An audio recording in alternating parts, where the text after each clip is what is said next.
Hello Magic Makers, welcome to Storytime with Mombierella. This is a young adult fiction and may be inappropriate for some younger audiences. Mother Knows Best, A Tale of the Old Witch by Serena Valentino. Copyright Disney Enterprises Incorporated, 2018. Chapter 13. The Eve Before the Longest Night. The young witches were all moved into the main house and getting ready for the winter solstice. They inhabited most of the second floor, but spent most of their time in the new morning room, the old library, and their bedrooms. Since the dining room was still under construction, they took most of their meals in the morning room.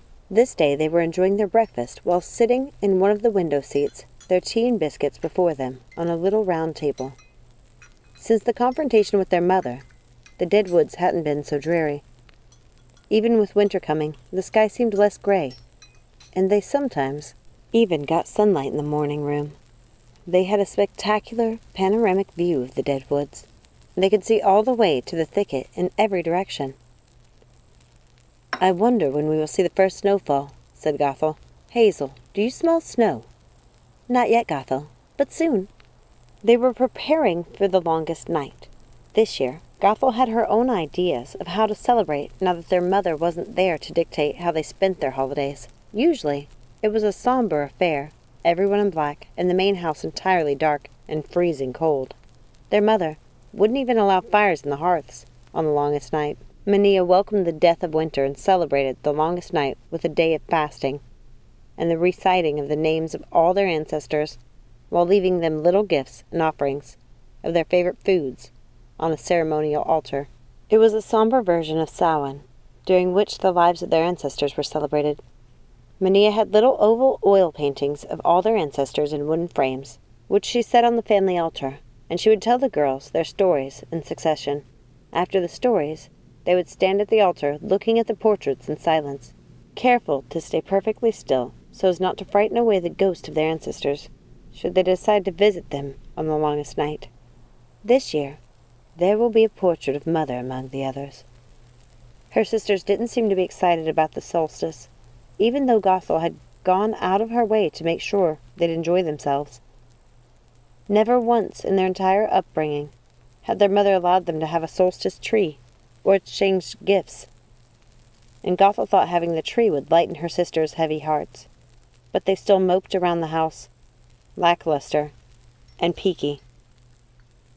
"We should decorate the solstice tree today, Primrose," said Gothel, as she smeared chocolate hazelnut spread on a biscuit, looking at the bare tree. "If you wish, Gothel," said Primrose, yawning.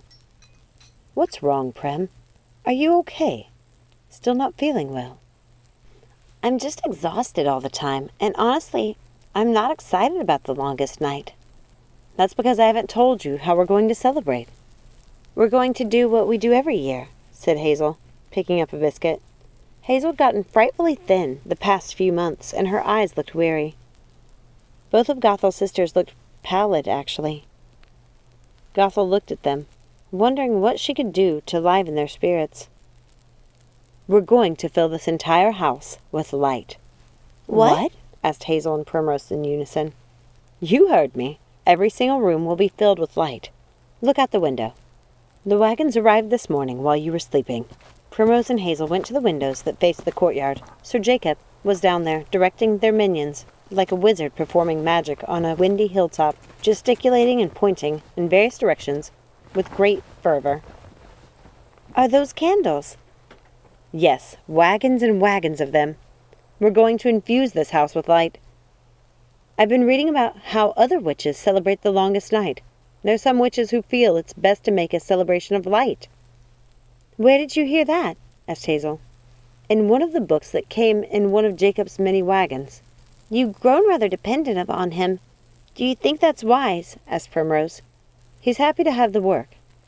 He likes to be busy. Mother always kept him tucked away in his crypt, unless she needed him for battle or to handle the deliveries." "He never sleeps, Gothel. He's always awake." "Doing things for us," said Hazel, making Gothel laugh. "You're right. He never sleeps, and he'd rather have something to do than sit in his crypt, waiting to be called upon. I've talked to him about this already, Hazel. I promise this is what he'd prefer." "And what about the minions?" Do you let them rest? Hazel asked. Hazel, we've gone over this so many times. He works them in shifts, letting them sleep for days at a time before they have to work again. And before you ask again, the children are not awake in their graves. They're sleeping. Gothel stood up and walked over to her sister. Hazel, I'm worried about you. You keep forgetting things. I'm tired, Gothel. I'm fine. You're getting so thin. Can you please eat? Just a little bit. Isn't there something I can tempt you with? Is there something I can have Jacob fetch for you? No, Gothel. I'm fine. I think I'll go to my room and lie down. I have a headache. Okay, Hazel. Rest well. Gothel watched nervously as her sister left the room. Never in their lives had any of them been ill. It just didn't happen. Gothel didn't know what to make of that. She decided she would spend the day in her mother's library and see if there was something she could do to help Hazel. Prim, I'm going to Mother's library. Do you want to put some of those red hearts in the trees? I had them made for you. Yes, I think I will. Can you ask Jacob to send someone up to help with the boxes? Really? I didn't think you'd want any of Mother's creatures in here. I feel a little differently now. Some of them were destroyed while protecting us from Mother. There are creatures now. I'm happy you see it that way. I'll have Jacob send someone up to help you. As Gothel made her way out of the morning room and down to her mother's private library, she ran into Jacob, who was supervising the renovations in the dining room. It's starting to come together in here, she said, looking around the room. Hello, Lady Gothel. Jacob always addressed her as such when they were around the other minions or her sisters. Otherwise, he would call her Little Witch, which she started to find very endearing. Gothel honestly didn't know what she would do without him. Lady, I had some questions for you about this room. You said you wanted shutters on these windows? Gothel was awestruck by the majesty of the room now. It still had its stone carvings of harpies and ravens in flight, and its many large windows cut right out of the stone. But the minion workers had installed hinged windows, so the room could still be open to the elements if they chose. It was brilliant the way they had done it, with frames of the window painted to match the stone, giving the room the illusion of looking as it had before. The contrast between the dark stone and the grayish-blue sky was remarkable. I'm not so sure I do now. I thought you might feel differently. I hope you don't mind I had the windows fitted. It seemed a shame to shut out the view and the light. You're right, and I love the new table, chairs, rugs, red tapestries. Oh, and the chandeliers and new wall sconces. Thank you, Jacob. My pleasure, said Jacob, betraying some pride in his work. Jacob. Yes. Are you truly happy with all this work? Hazel and Primrose have been worried about you. I am quite happy, my little witch, said Jacob under his breath. But I am worried about your sisters. I don't wish to harm you, but I'm afraid your mother caused them permanent damage during the attack. I don't wish to overstep, little witch, but I think it's time to explore the situation. I was on my way to do just that. I'm heading down to Mother's private library now. It's your library now, lady. Don't forget that. Thank you, Jacob.